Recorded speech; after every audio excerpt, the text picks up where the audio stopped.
Mais en fait, elle est le reflet d'un racisme global, un racisme anti-palestinien. Des médecins que je connais ont été ciblés dans leur domicile avec leur famille.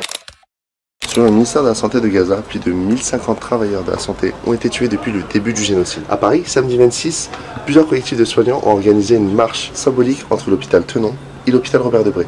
Voilà pourquoi.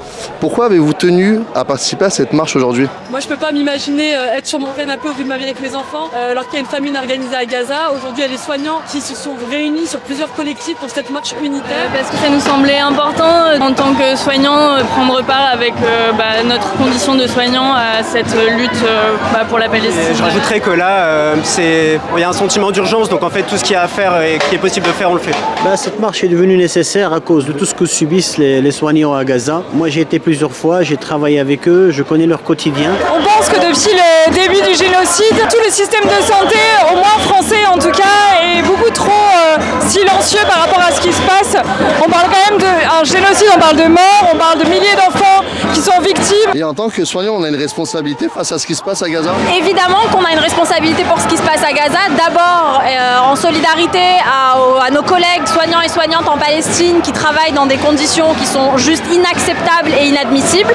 Ensuite parce que notre métier et notre essence en fait c'est de protéger la vie et on voit à quel point le droit à vivre dans la dignité est bafoué par l'État israélien. Moi je suis infirmière, on dit qu'on ne devient pas infirmière, on est infirmière. Soignants, beaucoup ont tendance à l'oublier, mais c'est un métier social avant tout. En fait, ce qu'on fait ce métier, c'est pour aider l'autre, c'est pour faire respecter la justice. Enfin, vraiment, médecin, c'est combattre contre l'injustice dans le monde. Et en fait, ça nous semble évident que dans notre métier, que ce soit dans les cabinets, les hôpitaux, on est au plus près de l'urgence humaine.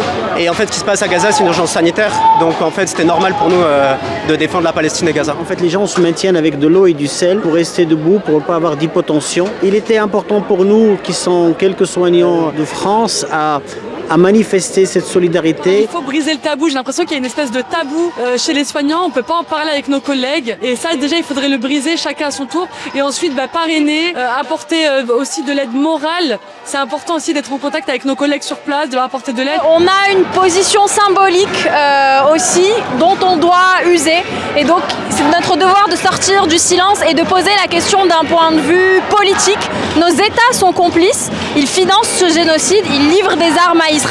On a l'impression qu'il y a vraiment une hiérarchie. On n'a pas l'impression, on est certain d'ailleurs qu'il y a une hiérarchisation des vies, que les vies palestiniennes valent moins que d'autres. Ce qui se passe là, actuellement en Palestine, est extrême, mais en fait elle est le reflet d'un racisme global, un racisme anti-palestinien, une islamophobie.